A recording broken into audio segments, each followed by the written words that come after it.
Bonjour à tous, bienvenue sur le podcast de Marie. Donc, ce sera un podcast qui parlera de tricot et un petit peu de crochet, éventuellement de couture. Voilà, je me lance aujourd'hui, c'est un peu un test, à voir si ça perdurera ou pas, si j'ai le temps, si j'ai envie de le mettre sur internet ou pas. Alors évidemment, c'est en regardant les podcasts que j'ai eu envie d'en faire un et d'y participer. Pour échanger un peu, parce que mes copines ne tricotent pas. Ça doit être un truc de vieux. J'en ai quelques-unes qui cousent, mais pas beaucoup. Donc, euh, donc voilà, ça permet d'échanger. Alors même si on peut échanger sur Instagram, c'est quand même pas pareil que de parler à un ordinateur et à vous à travers l'ordinateur. Donc voilà. Donc je vous propose de commencer par les projets finis. Alors j'ai décidé de ne pas vous présenter 10 200 trucs. Il y aura un projet fini qui est un projet récent et un projet que j'ai fini déjà depuis un moment mais qui reste un projet coup de cœur. Voilà. Donc le premier projet c'est un pull pour ma maman parce que chez moi 2016 c'est l'année des zéros. Il y a plein de gens qui sont nés sur des années qui se finissent en 6. Donc voilà, et j'avais décidé que pour chacune des personnes, chacune des dames qui gagneraient une dizaine cette année, je ferais un tricot. Voilà. Donc j'ai fini le tricot pour ma maman qui est pour novembre, donc ça c'est cool, c'est plutôt une bonne nouvelle. Les autres, vous ne les verrez pas, ou peut-être en photo, je ne sais pas encore si je vous en parlerai ou pas. Enfin, s'il y a un des deux projets dont je suis très fière, donc je pense que je vous en parlerai une autre fois, puisque c'est pas le projet que j'ai prévu aujourd'hui. Voilà. Donc le projet d'aujourd'hui, c'est l'Aplos de Mélina le petit panda. Donc pour ma maman, donc je le passe pas parce que ma maman est plus petite que moi et un petit peu plus ronde. Voilà, il n'empêche que c'est un projet dont je suis assez contente, qui est assez grand. S'il avait été pour moi, j'aurais sans doute réduit l'encolure. Euh, Enfin, fait moins draguement, parce qu'en fait sur moi ça fripe. Sur elle ça fripe pas. C'est que j'ai choisi la bonne taille. Donc voilà, voilà. Il est un peu immense, hein. De toute façon, elle aime les choses larges et qui descendent assez bas, style tunique. Évidemment, j'ai pas encore les boutons. donc, euh, donc voilà. Euh, j'adore les petits détails, justement les petits détails asymétriques, que ce soit sur les bras ou sur le bas du corps. Je pense que là, ça se voit pas mal.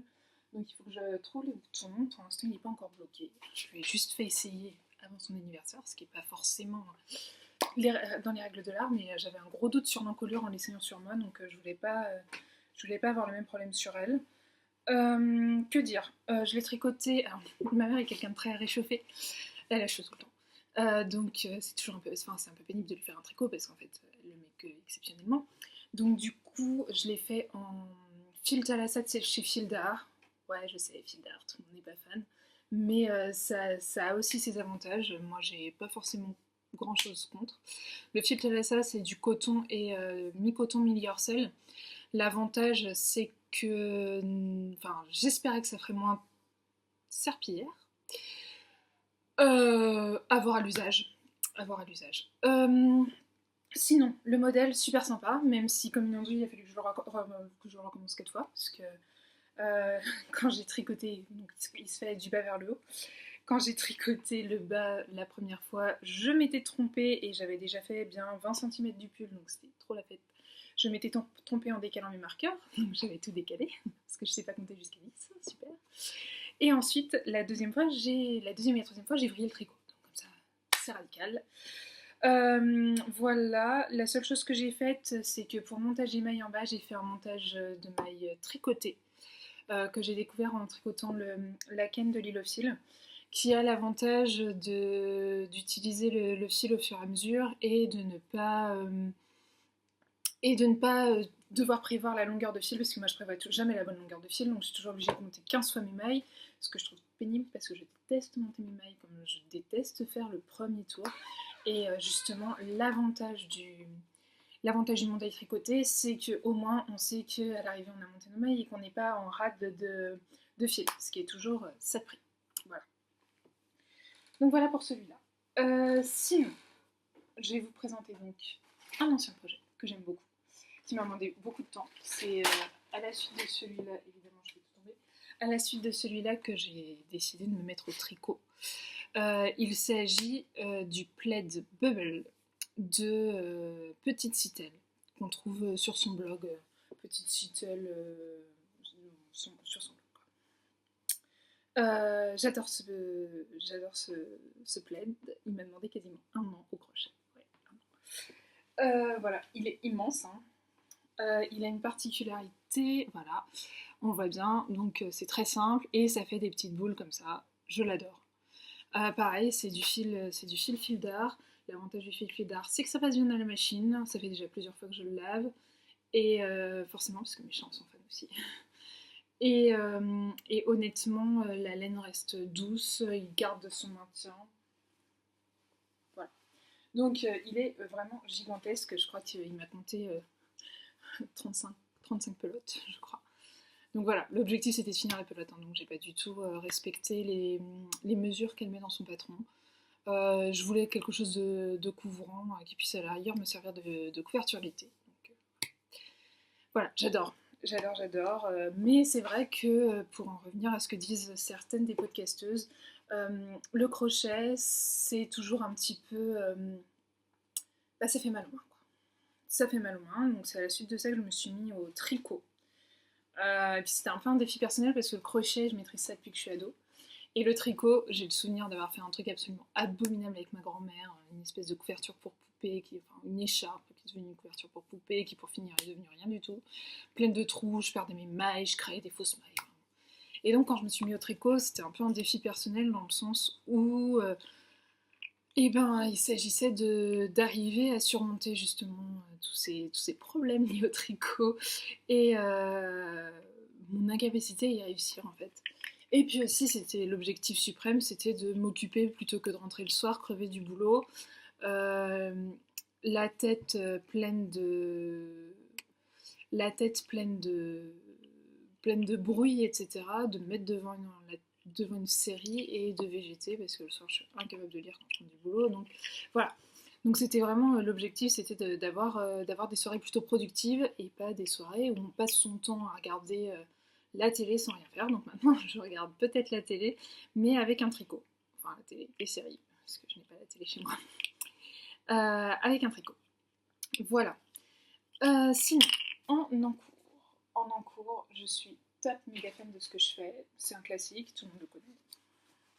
C'est le Solaris. Alors c'est pareil, c'est pour ma tante qui va aussi avoir... qui elle a déjà dépassé le cap du 0 en avril, mais en avril j'avais pas encore eu cette idée de faire un tricot pour chacune. Et donc elle n'a pas eu de tricot pour son anniversaire, donc elle va l'avoir là à l'occasion de l'anniversaire de ma mère en novembre je pense. C'est le Solaris parce que dès que j'ai vu le modèle j'ai pensé à elle. Donc voilà. Donc le Solaris, ultra connu de Mélanie Berg. Un délice à tricoter. Alors moi je suis super fan et en plus je suis super fan du résultat parce que je suis super fan d'Hélène. Autant mon masgotte que j'ai tricoté il y a déjà un petit peu de temps, j'ai été un peu déçue. Pas d'Hélène, les laines sont magnifiques. J'ai été un petit peu déçue parce que quand je l'ai commencé, vous savez, c'est un châle en demi-lune. Moi ça fait une bosse.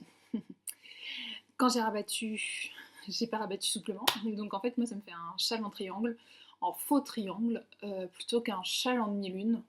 Et au final, cette bosse que j'ai essayé de supprimer à peu près 4 ou 5 fois est restée. Ça m'a un peu cassé les pieds. Donc voilà, donc je suis très contente du résultat. La personne à qui je l'ai offert est super contente. Je vous montrerai sans doute ou pas. Donc voilà, et là, contrairement au masgot où à la fin, bon, c'est du point mousse, point raccourci, bon, c'est cool, mais au bout d'un moment, le point mousse c'est bien, mais c'est long. Ça varie pas beaucoup. Alors que là, c'est du point mousse, mais c'est du point mousse qui varie.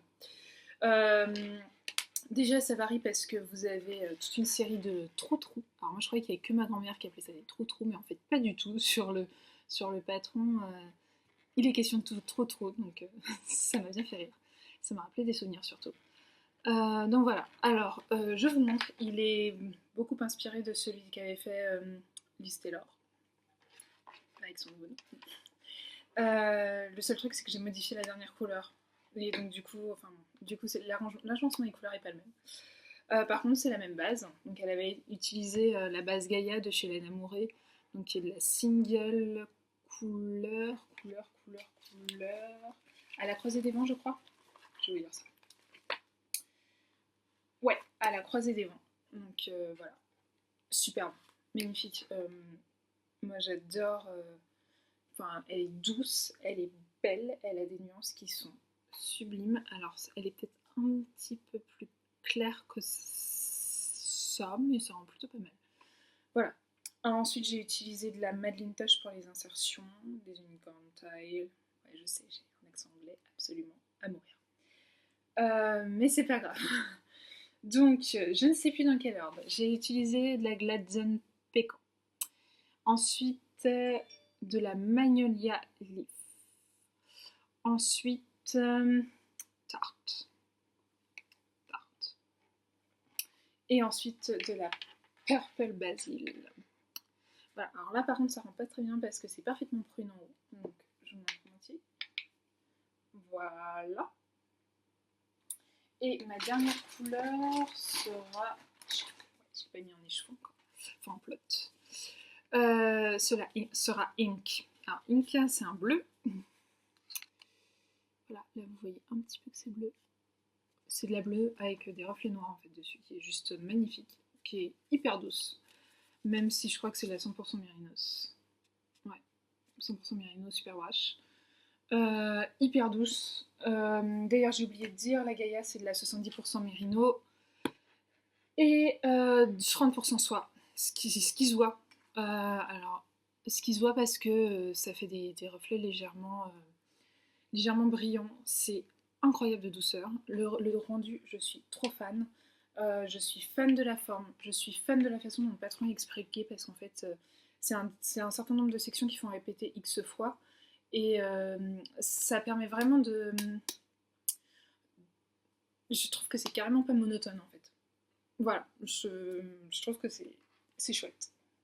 C'est super chouette. Voilà, voilà. Sinon, bah, c'est un peu tout pour cette partie tricot, terminé depuis longtemps, court. Le projet, le futur projet, ça sera le Breitling Space. Il y a un call organisé par Lena Mouret qui commence le 1er octobre. Alors moi j'ai commandé ma laine sur le site, je ne l'ai pas encore sur son site parce qu'elle avait fait des kits spéciaux. Je ne l'ai pas encore reçu, mais je pense que ça sera chouette. Même si je pense que j'ai choisi un assemblage de couleurs... ça a pété. Je pense que cet hiver, je m'ennuierai pas quand je le porterai. Après, les couleurs, moi, ça me fait pas peur, donc hélas, parfois. Mais bon. Voilà. Sinon, depuis samedi dernier, je prends des cours de couture à Rouen, à So Couture, que j'ai connu grâce au podcast de Filles Ordinaires. Folie Ordinaire. Je l'appelle fille, mais c'est folie à chaque fois. De Folie Ordinaire. C'est assez génial. Alors, qu'est-ce que j'en ai fait? C'est la bonne question. Alors, j'ai commencé à faire un tote bag, parce que en couture, j'y connais absolument rien. C'est un peu le défi de l'année aussi. Je me suis acheté une sangère à une vente privée. Voilà, pas de gamme. Histoire de tester. Et puis, ah bah voilà, il est là. Et puis du coup, voilà, donc premier cours, on fait le patron d'un tote bag. Ce qui est déjà pour moi un beau défi. Un beau défi. Donc voilà, avec un joli tissu, avec des petits cœurs. Je suis pas forcément fan des petits cœurs, mais je pense que ça se voit pas forcément trop. Ouais, j'aime bien être gnangnan, mais pas trop dans mes vêtements en fait, au final. Et pas trop dans ce que je porte. Donc voilà, je découvre les coutures à l'anglaise. Je vous en parlerai plus quand je l'aurai fini. C'est un tissu que j'ai acheté chez elle d'ailleurs. C'est vraiment très intéressant. Je suis plutôt assez fière de moi finalement. Je suis peut-être pas si mauvaise que ça en couture, contrairement à ce que je pensais, parce que en dehors de coudre un bouton et encore arriver à le coudre avec les coutures qui soient alignées sur les autres boutons et tout, déjà c'est compliqué pour moi. Alors la couture d'un tote bag ou au pire des vêtements, ça va être compliqué. Toujours est-il que du coup je me suis acheté, en fait Je me suis inscrite à des cours de couture, un petit peu par défi, un petit peu pour m'occuper aussi. Et puis c'était l'occasion de passer du temps avec ma maman parce que du coup elle s'est inscrite aussi. Et puis moi j'ai un problème, je suis grande, mais vraiment grande, c'est-à-dire que je mesure 1,80 m quasiment. Et j'ai un problème avec la plupart des vêtements que j'achète, c'est-à-dire que la taille va sans doute très bien aux personnes un petit peu plus petites que moi, mais moi la taille arrive rarement, on va dire, à ma taille. Ce qui fait que je ne peux pas forcément mettre tous les vêtements que je veux. Pareil pour une question de longueur de jupe, je fais un métier qui ne me permet pas d'arriver en jupe courte.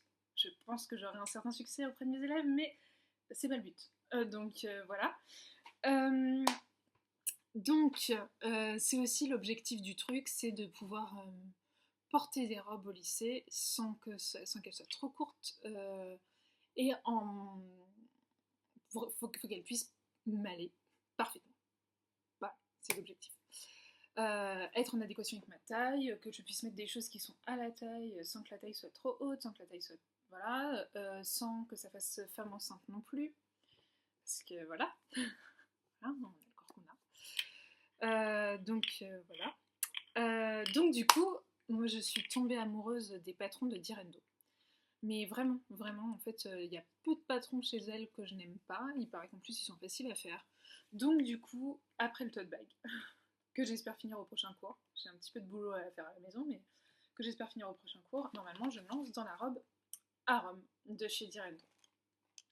Elle m'a tapé dans l'œil, et puis en plus, c'est un niveau 1 sur le niveau de difficulté. Je me dis que pour une débutante, c'est pas mal. Après, ce sera sans doute la jupe chardon, mais en fait, il y a beaucoup de choses maintenant que j'aime beaucoup, et elle, ses patrons, en dehors peut-être d'un ou deux qui me tentent moins, franchement, je pense que je vais presque tous les faire, quoi. Voilà, parce qu'ils me tentent moins parce que c'est des choses que je ne mets pas, mais non pas parce que c'est des choses que je n'aime pas. C'est, voilà. Voilà, donc j'ai pas encore une idée sur le tissu, mais bon, voilà, je pense que de toute façon, si c'est un basique qui me va bien, je pense que j'en ferai plusieurs. Et puis, je pense par contre un peu la rallonger et sans doute baisser la hauteur de la taille pour que moi ça arrive à la taille. Youhou! Enfin, un vêtement qui m'ira vraiment bien, qui sera vraiment à ma taille, ni trop court et la taille à la taille. Waouh! Ça va changer. Voilà, sinon, que vous dire d'autre? Mes derniers achats. Alors, je vais pas vous montrer les toutes petites chiagous que je viens d'acheter pour faire des chaussettes parce que je viens de les faire tomber. Voilà. Mais moi, je tricote en chiagou parce que j'en ai entendu des super critiques, parce que quand j'ai commencé à regarder les podcasts, c'était le début de la mode chiagou sur les podcasts, que Lily Neige venait de le mettre dans sa boutique. Et du coup, je me suis dit pourquoi pas. J'avais une espèce d'infâme. Mon premier non, mes premières chaussettes. Je les ai fait sur des infâmes aiguilles circulaires. Je dis bien infâmes parce qu'elles m'ont coûté les yeux de la tête pour des trucs qui sont franchement, à mon avis, le bas de gamme du bas de gamme. Et qui, enfin, le capsuteur, etc. Donc du coup, je me suis acheté des chiagous et j'avoue qu'elles me conviennent bien. Voilà. J'adore tricoter avec. Je trouve que elles font pas forcément plus de bruit que ça. Bon, après, à voir, mais je les trouve précises, je les trouve. Enfin voilà. Bon, elles me conviennent parfaitement. Donc du coup, je me suis acheté les petites parce que le kit que j'ai commence à 2,75 et je voulais essayer de tricoter des chaussettes en 2,5 parce que d'habitude je les tricote en 2,75 et que partout ils mettent que les chaussettes c'est en 2,5. Pourquoi pas. Donc voilà. Donc je me suis acheté le petit kit et en même temps je me suis acheté cette magnifique chose. Ouais, c'est exactement ça en termes de couleur. C'est de la lace mer d'azur, 75% de mérino, 25% de soie. C'est sublime. Alors, c'est doux. Pourquoi est-ce que j'ai choisi de la lace? Parce qu'en fait, j'ai fait le shell Haken pour ma tante en lace, parce que j'étais débutante, parce que je ne savais pas faire la différence entre la lace, de la figurine, etc. et que j'avais acheté de la lace. Donc je l'ai fait en lace. Je l'ai tricoté en 2,75 et je le trouve trop beau. Je trouve qu'en termes de résultats, c'est subtil, c'est délicat, c'est... Voilà. Résultat... Alors que j'ai été un petit peu déçue justement de mon mascotte là-dessus. Pas du tout sur la qualité de la laine qui est vraiment magnifique. Je vous en parlerai parce que je parle beaucoup de mon mascotte au final. C'est de la fée file. Magnifique, magnifique vraiment. mais un petit peu déçue sur la grosseur finalement que j'ai choisie sur la grosseur des aiguilles. Et pourtant, j'ai tricoté en 4 au lieu de 4,5, mais je trouve que au final, le résultat manque de délicatesse. Donc là, j'ai envie de me faire un châle en dentelle, je pense, avec ça. Ça devrait être assez beau. Peut-être un Damba O'Brien, je sais pas trop. Euh, voilà. Alors par contre, évidemment, quand on n'a pas de tête, on n'a pas de tête. Je l'ai acheté parce que j'ai été tirée au sort parmi celles qui avaient répondu au questionnaire sur Lily Neige et que j'ai eu une petite réduction, ce qui était cool, ça fait plaisir. Ça fait le cadeau de rentrée, quoi. C'est plutôt pas mal. Par contre, j'ai pris que ça. Et je me demande si je vais avoir assez, parce que je veux un châle grand. Parce que moi, mes châles, je les mets comme en guise d'écharpe. J'ai toujours quelque chose autour du cou l'hiver, souvent l'été aussi, quand il fait pas trop chaud. Et que je me demande si je vais avoir assez, parce que j'ai 832 mètres. C'est énorme pour de la figurine, mais parce que pour de la lace, c'est aussi énorme que ça, je ne sais pas. Et pour l'instant, j'arrive pas à me mettre d'accord avec moi-même pour savoir quel châle je vais faire. Donc voilà, c'est un peu l'expectative pour l'instant. De toute façon, ça sera pas tout de suite parce que on va commencer lequel Breaking Space Breaking Space peut-être. Et que de toute façon, ce sera après. Après, de toute façon, j'ai aussi envie de faire des chaussettes. Donc voilà. Alors, pour finir, je vais vous faire une petite partie bonus, parce que le tricot, c'est peut-être une grosse partie de ma vie, en tout cas de ma vie en dehors des vacances, puisque je ne tricote quasiment pas pendant les vacances. Pendant les vacances, je lis, enfin, j'essaye. Mais j'espère quand même ne pas me définir que par le tricot, même si au lycée, finalement, on me décrit grâce au tricot, au thé, au chat. Bon, ouais, le stéréotype de la vieille fille, paraît-il. Enfin bon. Donc, dans cette rubrique, je vais vous parler de choses un petit peu qui sortent de l'ordinaire. Aujourd'hui, j'ai pas de, ça sera peut-être pas forcément ça à chaque fois. Aujourd'hui, j'ai décidé de vous parler de manga. Alors moi, je suis fan de manga.